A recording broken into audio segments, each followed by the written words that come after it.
A couple years ago, some of you may remember, I gave a talk on hacking voting systems. And it was while we were hacking the voting systems that we came across a question for which we just didn't have an answer. And the question is, if these voting systems are such crap, and they're so easy to exploit, everywhere you throw a dart, there's another exploitable vulnerability. Why is it that there hasn't been a single documented case of voter fraud because somebody has exploited one of these vulnerabilities? There isn't one case, and we looked. So we started thinking about this because this isn't right.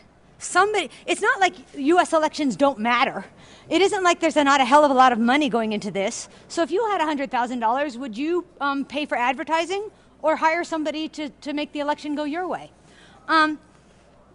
And nobody's done it so far. So the only clue that we had, the only difference between a voting computer and any other type of computer is the fact that these systems are available to the public about 3 days a year. In other words, people haven't had time to learn them.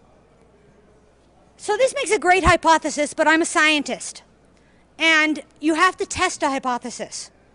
So what I'm going to talk to you about today are the results of my trying to test to see whether or not this works, or whether or not this hypothesis was actually correct. Now, I don't know how many of you write software or how many of you are software engineers, but the whole idea of software reliability, finding bugs and fixing bugs, has been at the center of software engineering pretty much since the field has began. The bug life cycle is highly predictable. This graph is from the mythical Man Month. And if you know anything about software engineering, this is the Bible. In 1975, when this book was published, Brooks came up with the idea that when you release a piece of software, it's got a lot of bugs in it. And some of those bugs are easy to find.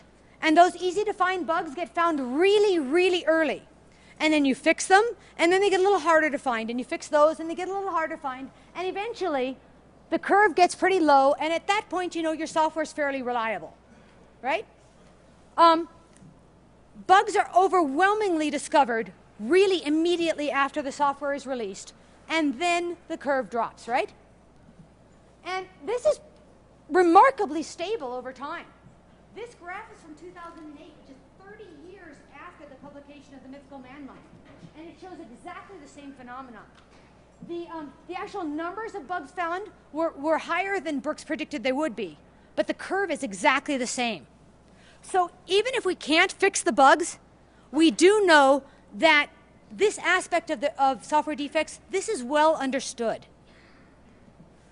But, you know, we're security people, right? We don't really care about bugs per se unless they become vulnerabilities that we can exploit. So here are some, just a list of some conventional wisdom, some assumptions that we all make. The first is that vulnerabilities are bugs, right? They just have really, really nasty side effects. The second really common assumption is that if we reuse software that's been out for a while, software that's been tested and has had a lot of its bugs removed, that makes the system more secure, right? It's new software that introduces new bugs. And the third assumption that we make is that if we can just improve the quality of our software, then we'll make it less vulnerable.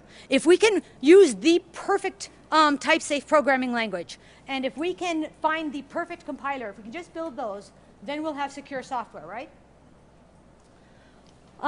Well, no. This is what we found, that at least not in the early part of the life cycle of a product or a release of a product. This doesn't seem to apply. So here's what we did. We looked at a bunch of vulnerabilities, and we looked at just the early life cycle after each one. And in a nutshell, what we found is that there's this honeymoon period. It's immediately after release, software has this little bit of time that protects it. And this is going to have some really important implications that I'll discuss later on. So it actually looks like this. Instead of the way that the bug life cycle looks, with the curve starting high and then dropping down, the curve actually starts really low and speeds up. Low-hanging fruit or not, easy to find vulnerabilities or not, software seems to enjoy some sort of protection from attack in the time immediately following its release. And that's what we're calling the honeymoon effect. So now I'll get into a few of the details for you. This is what we did. We collected 30,000 vulnerabilities and correlated them with all the major vulnerability people, BugTrack, Secunia, NIST NVD, OWASP. And then we looked at a list of the most popular programs, whether they were operating systems or server apps or user apps, and we ended up with 700 different releases. Then all we did, no fancy statistical analysis at all we did was count the number of days. The number of days from the official release of a product or a version of a product to the days of its first vulnerability, its second vulnerability, its third vulnerability, and its fourth vulnerability. And that's when we discovered that at the earliest part, it seems to be safer here. So when I'm talking about a honeymoon period, this is what I mean. I mean that it's the time. I can't see your laser pointer. Could you use a brighter one? By the way, this is one of the co-authors of this work. This is Matt Blaze, professor at University of Pennsylvania. So the honeymoon period is that time from the initial release to the first vulnerability. But there was a rather high variance because different products, different developers release at different rates and fix at different rates. So in order to normalize the data, we use a ratio.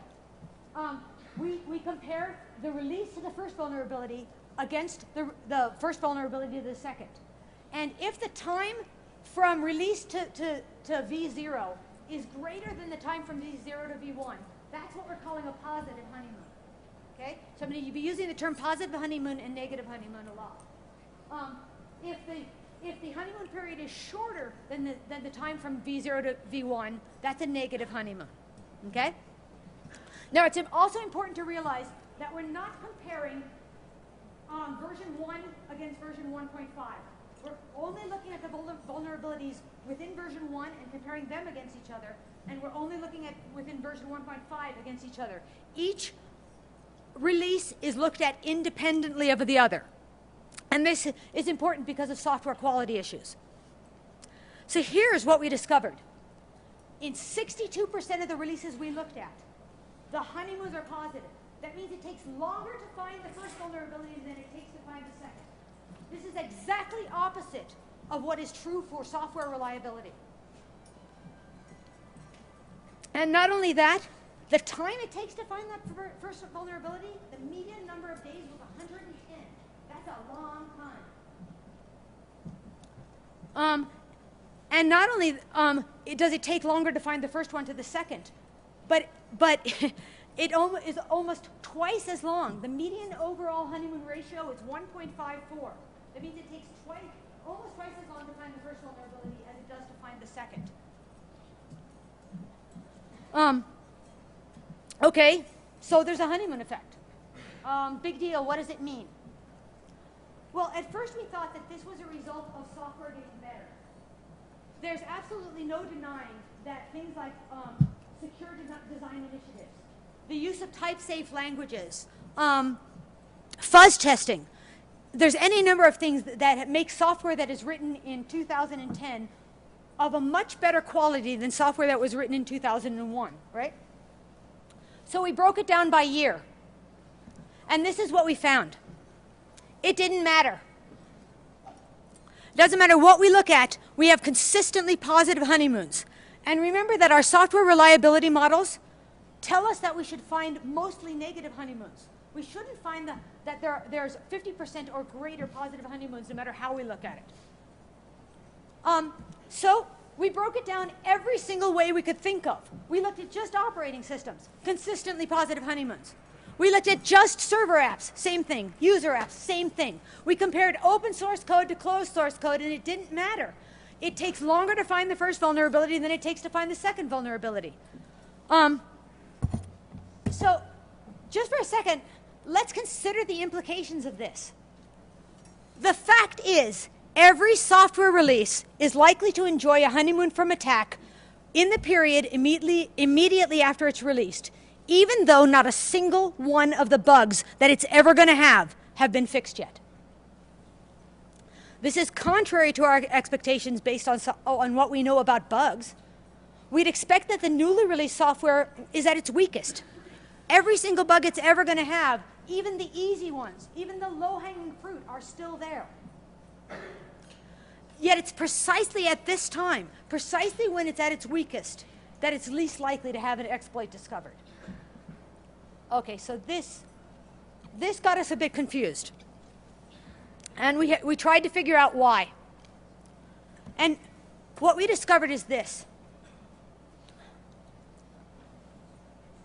Software has properties that are intrinsic to it and properties that are extrinsic to it. Intrinsic properties are the things that make a difference to software quality.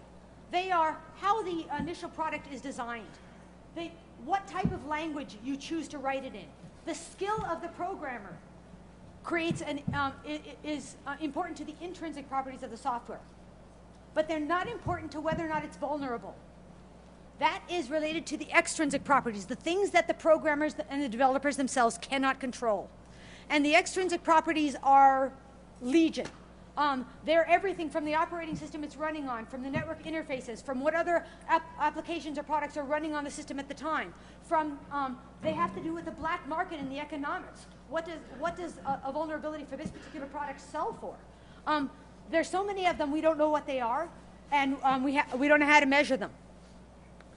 But we do know that a lot of these extrinsic properties are growing at a rate faster that we can measure.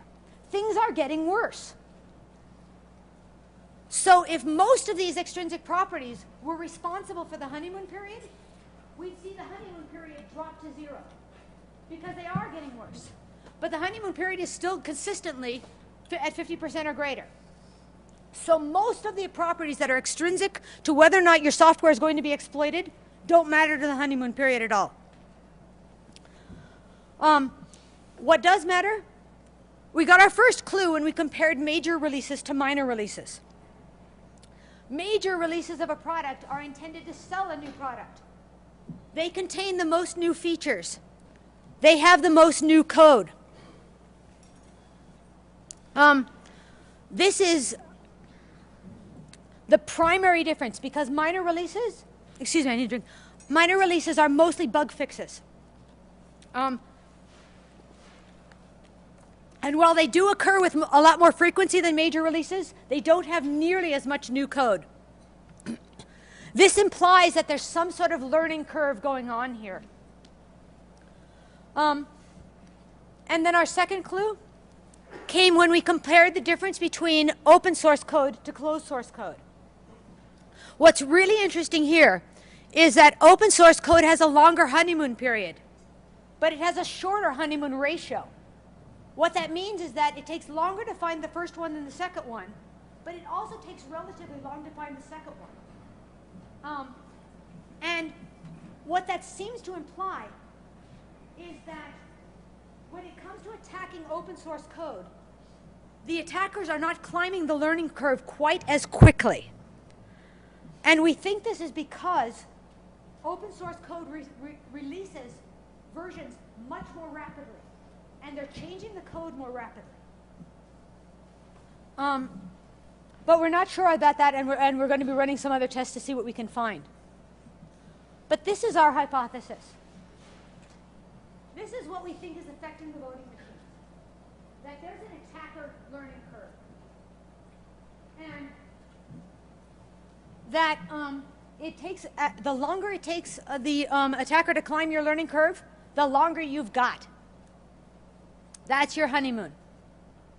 So what we think, the reason we think there's a learning curve is because, and the reason we think that the rate speeds up after the first vulnerability is found, is because that the knowledge gained from attacking something and successfully weaponizing an exploit allows you to build a set of tools that you can reuse. It allows you to find vulnerabilities that are similar without expending nearly as much resources. And we think there may also be something like a blood in the water effect going on here. If someone announces that they found an exploit in product Z, everybody else starts looking at product Z because they want to find an exploit there too. And so that's what we think that's going on.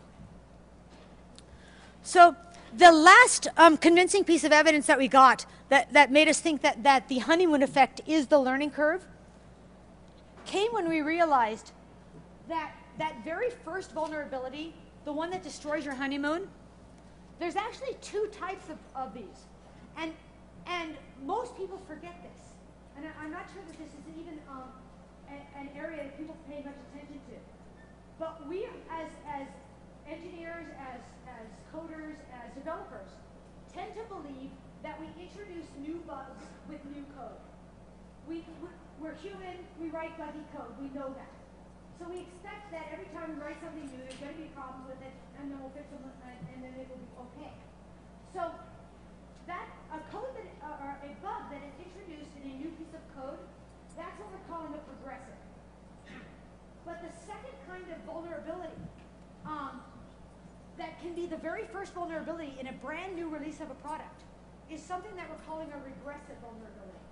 That is, the product, maybe the product's at version 4, and a new vulnerability is found, but it also affects version 3, and version 2, and version 1. That means that the software that introduced that bug existed in version 1, but the bug itself lay dormant until it was discovered in version 4. We call this regressive. Now, because we're trained to believe that new software, and from our own experience, I mean, software I write has bugs in it.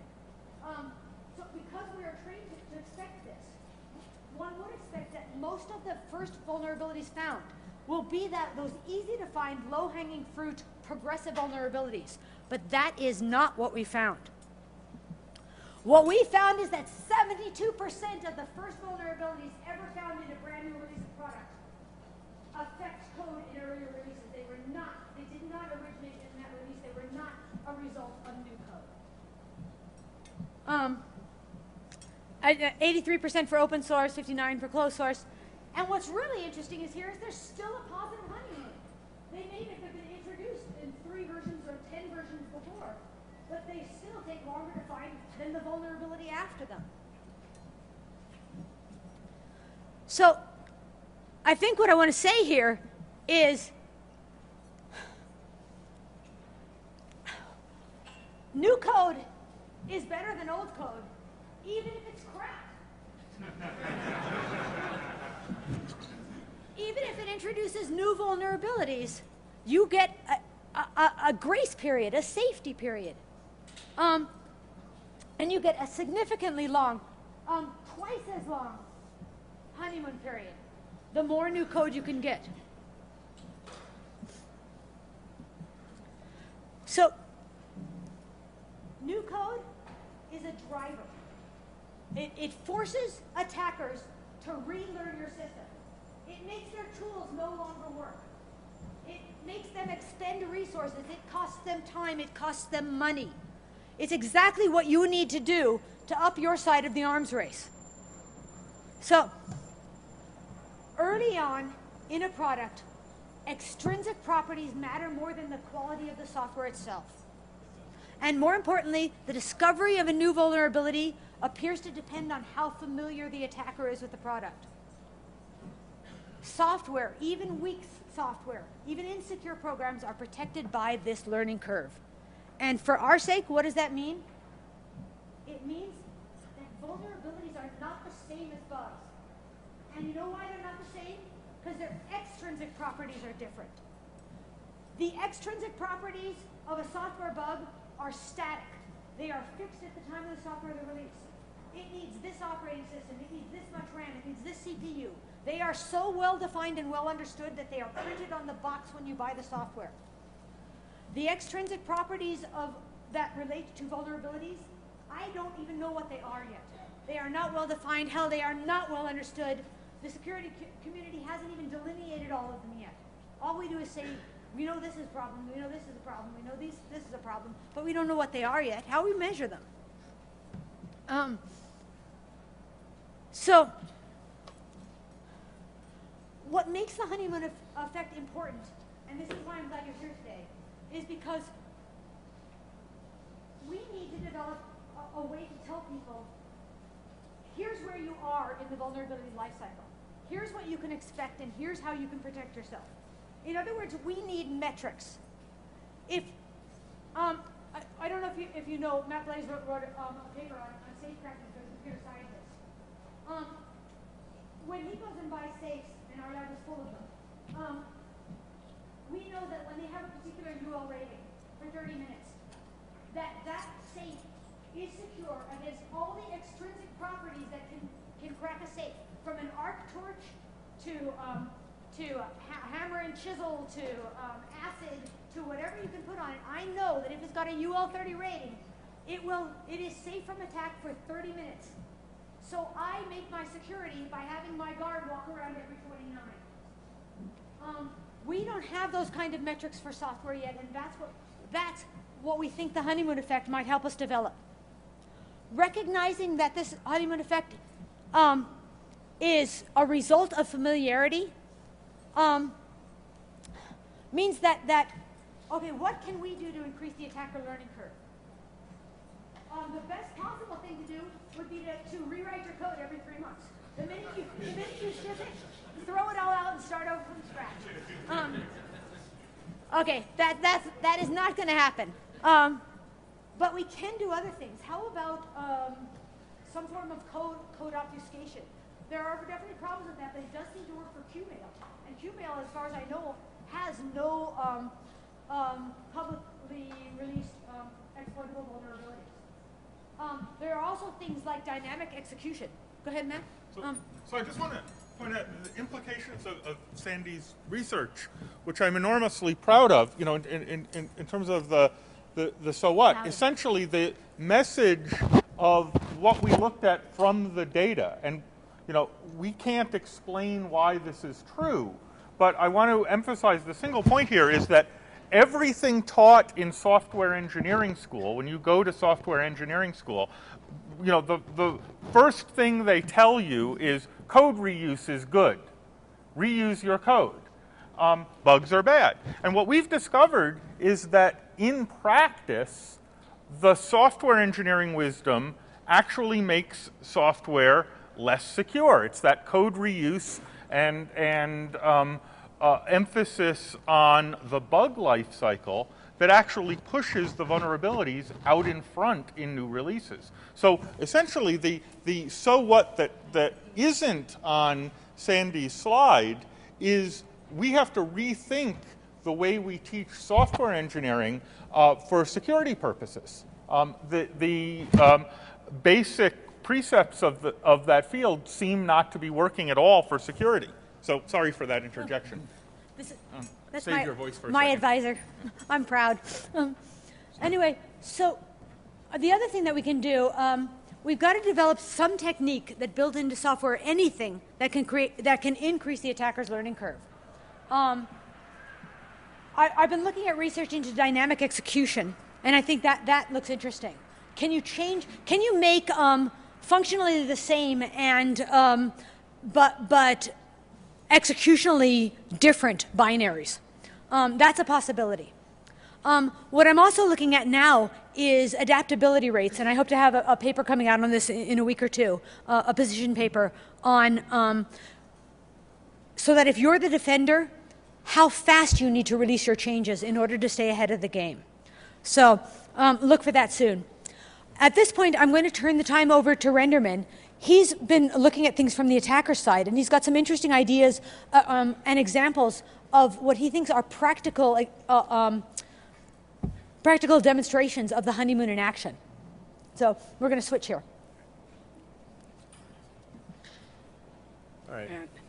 Well, first thing, I have to switch my hat here. I owe Scott Moulton a favor, so I said I'd wear his hat during the talk. Oh, apparently speaker notes don't translate from OpenOffice to Microsoft PowerPoint. But the microphone works. Oh, apparently the microphone's working now. So when I first heard about this paper from Mouse, I started thinking about it like I do everything that she tells me, because she's always got something cool. I started looking for practical examples of this in my own life. I deal a great deal with wireless. Everybody knows it's my thing, but the problem was attacker tools are not well documented. She was pulling CVE reports, NIST, all those other sites.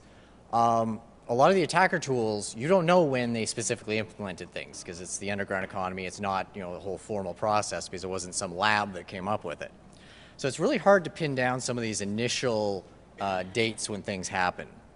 But even if you, on this rough timeline, you can do approximate guesses when things came in. You can start to see this honeymoon effect in real life, in everyday things. So I'm not an academic. I'm a rubber meets the road. But I play one on TV, yeah. But I'm a rubber meets the road kind of guy. I want to see I so often will read an academic paper and I'm like, okay, how does this actually affect me? What is the real world implementation of this? And I actually found a whole bunch of it within my own life, and I thought it was really neat. So I started looking, I started looking at WEP. For those of you, quick timeline here. It was originally ratified in September of 1999. And, used RC4. Oh, okay. No, it's just throwing me off. So it was originally ratified September 1999, used the RC4 ciphers. There was a first major cryptanalysis was 2001. August of 2001, AirSnort was first released. This is what most people consider the first practical web attack. Practical is in quotes because really it was like 10 million packets needed to be collected. It was like a whole day's worth of traffic, and even then it was kind of a shot in the dark.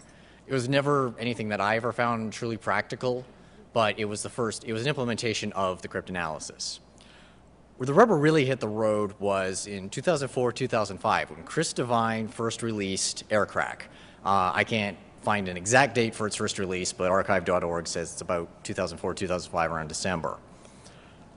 Now, the interesting thing was the Apple Airport, released in July of 1999. This had a really high price tag. It was like over $500 when it first came out. The Linksys WAP 11 that came out in 2002 had a much cheaper price tag. I think it was about $100 off the start, and it's now down 50. And I mean, now you can get these things dirt cheap anywhere. And I'm thinking these are the wrong slides that you loaded up for some reason. I think I might be missing some slides here. So once Aircrack was released, features were added very easily. ARP injection, chop. You had a framework to work with.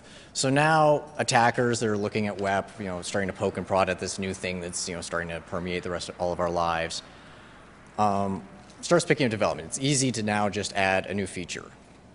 Aircrack NG picked up development after Chris Devine just vanished.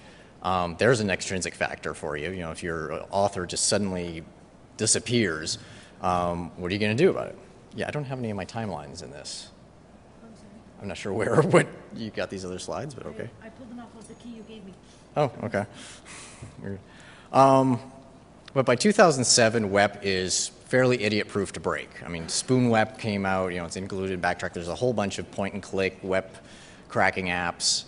It's now you can literally teach your mother to do it. Many of you probably taught your mother to do it. But it's interesting because by 2003, WPA had completely superseded WEP, according to the IEEE. They had said, WEP, we know it's got vulnerabilities, we got problems, don't use it anymore.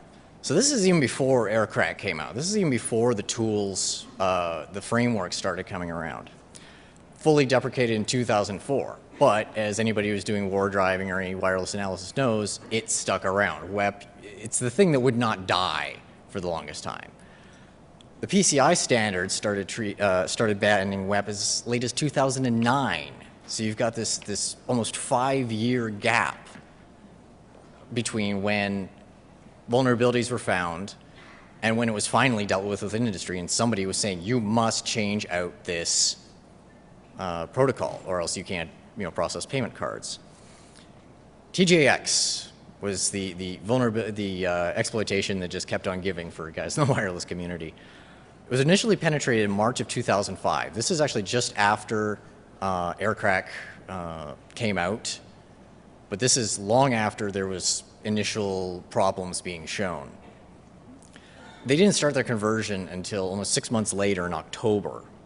So there's this weird thing that tools were out there, industry knew that they were out there, but they never did anything. This is what I'm basically calling the divorce period, where you've got your honeymoon is set, your honeymoon is there, initial vulnerability comes out, okay, there's a problem,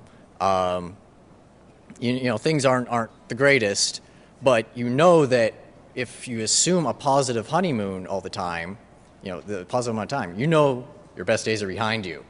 Suddenly, the next thing that's going to come along and probably put that nail in the coffin is going to be a much shorter timeline. This is where you need to start divorcing yourself from this problem software, thinking about maybe upgrading to the next version, or maybe even just seek counseling in some way of mitigating this problem. Your IT staff. Yeah. Always buy your IT staff beer and pizza. You know, I say this at so many like different conferences, but they're the guys that know this is the system that's like 3 versions behind, that's out of date. You know, it needs to be dealt with. That is like the best investment you can possibly make. So there's this long honeymoon for practical attacks. I'm talking in the order of years. You know, some of your data you were saying when we were talking before, you know, only had a resolution of 1 day. For Microsoft stuff, you could probably count, you know, the minutes. But on the protocol level, how do you change out, you know, 1 billion access points if suddenly the protocol is broken? You can't do that easy. I've spoken with the chairman of the IETF, who was actually on the committee for 802.11i when they were implementing WPA2. They were absolutely terrified of mass obsolescence. That's the reason that the first version WPA, the interim, used RC5, you know, RC4 that was already implemented on the hardware. It was something that they could just graft onto the existing stuff. You can't just suddenly gut 1 billion routers and just dump them in the trash. That'd be stupid.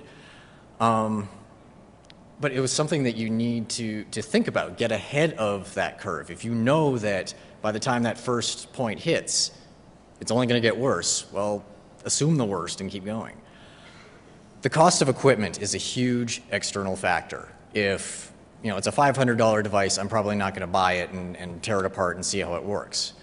But if it's a $100 device, that's easier to get past your budgets, get into, you know, throw it on the lab, take it apart. I mean, we've all bought stuff and taken it apart and wondered, okay, where was that warranty card? Where was that instruction to put it back together? But the framework, once you've got an existing framework like AirCrack, development just starts snowballing.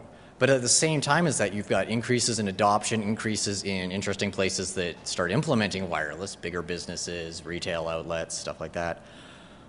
But you just know things are going to get worse. 1999 to 2005, WEP was considered suitable, though weak. You know, they admitted it. But post-AirCrack, the attack vectors multiply, ease increases, WEP is just no longer suitable. So you can look at other things like code reuse in these protocols, because, you know, like 802.11i is just an addendum to the whole, you know, wireless protocol standard. You know, they're still using underlying things. So things like deauthentication attacks still work even when you're using a WPA2 network. The WPA TKIP attacks reuse the chop attack, which was originally developed for WEP. You know, so one thing helps another because you now already have an exploitation framework.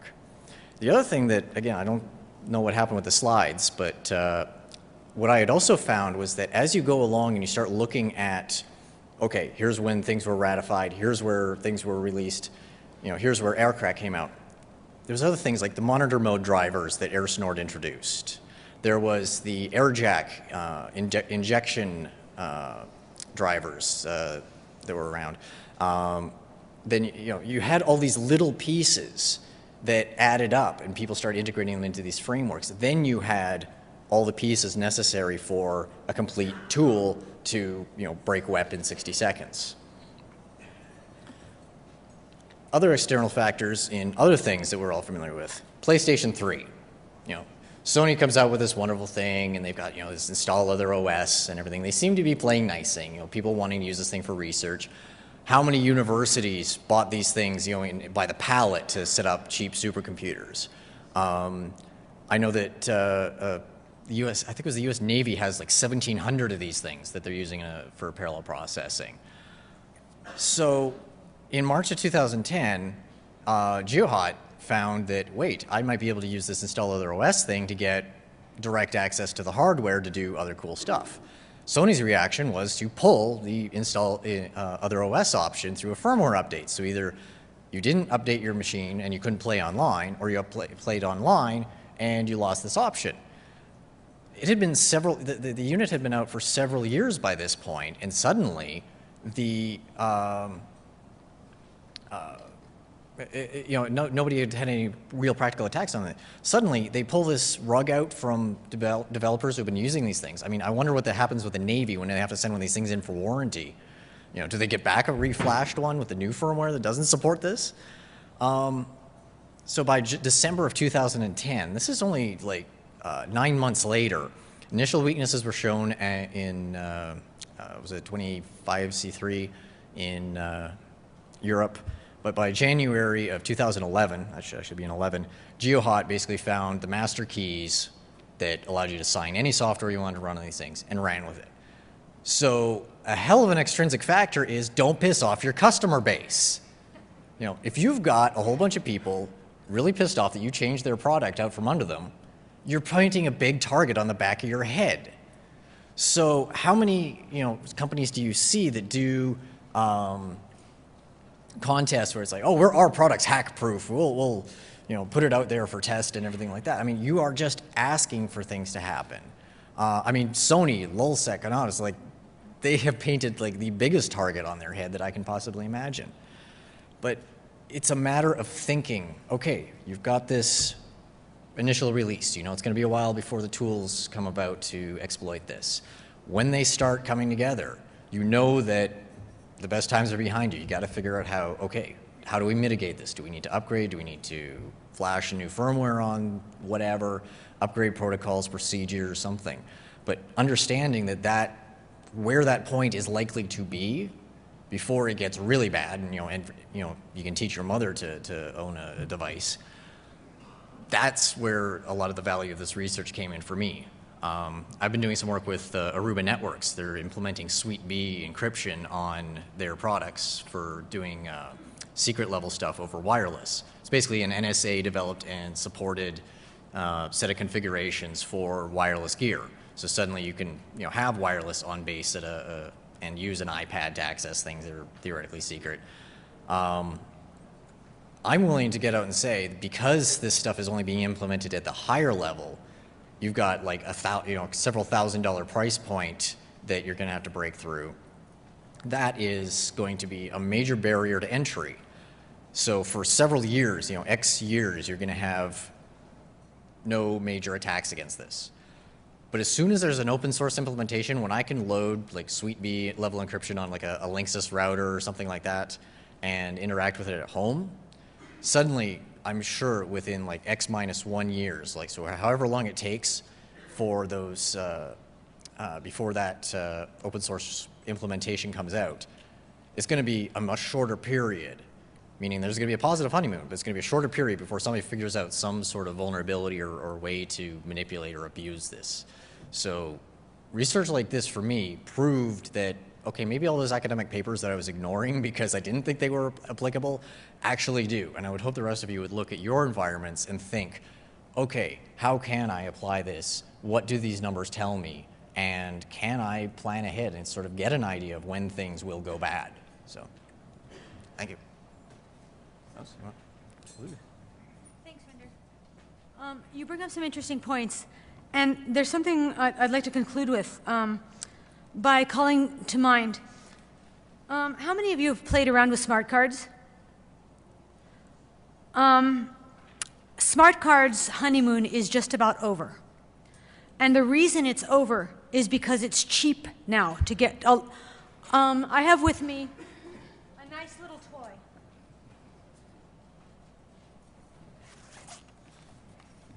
I have a 16-channel logic analyzer right here that I can plug all sorts of wonderful little wires into and stick the rest of them onto whatever device, whatever bus I'm trying to snoop. And suddenly, I have complete access to communication. I'm a grad student, and I can afford this. I'm a drunk hacker, and I can afford that. Now that hardware tools are cheap enough, hardware's honeymoon is over. No one can rely on cost or obscurity anymore. The entire economic environment, ecology, if you want to think about it in a biological term, has changed. It's no longer disgruntled teenagers in their parents' basements. It's highly financed, organized crime. It's nation states training up their children to be tools or to be weapons or to know how to use the tools and weapons. And that changes the honeymoon as well. And these are extrinsic to the quality of anything, whether it's hardware, firmware, or software. And that's a scary, that keeps me awake at night because I don't know how to solve this problem yet.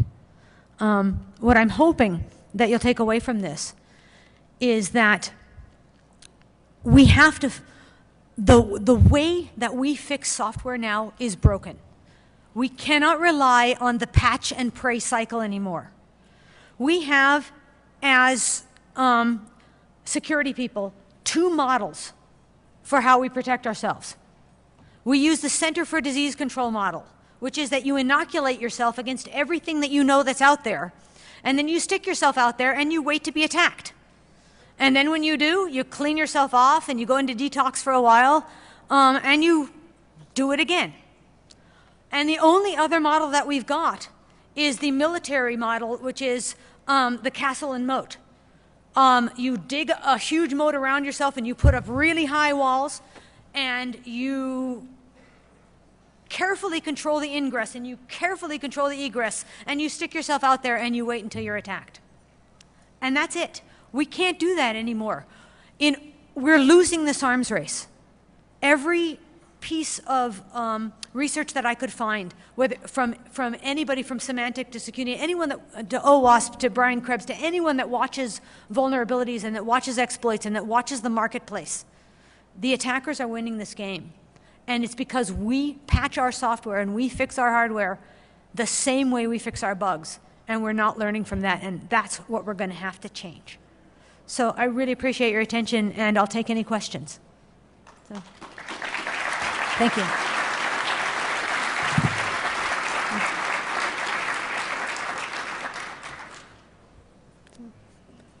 Yes? The honeymoon paper of Familiarity Breeds Contempt was published at ACSAC in 2010, so it's available on their website. The position paper about adaptability should be out on crypto.com within about 2 weeks. All of our data is publicly available. It's from the NVD database, the NIST database, OWASP, but BugTrack, Secunia. So you can just run the numbers the same way we did. So.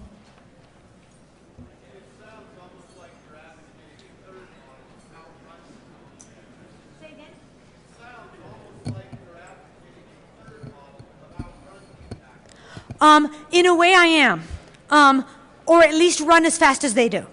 So his comment was it sounded like we're advocating a third model, which is to outrun the attacker. And that may be our only defense, because you can't win a defensive war anyway, right? All you can do is the best you can do is maintain a status quo. So, or at least stay inside your enemy's OODA loop, if any of you are military people and know that term. So, well, thank you very much.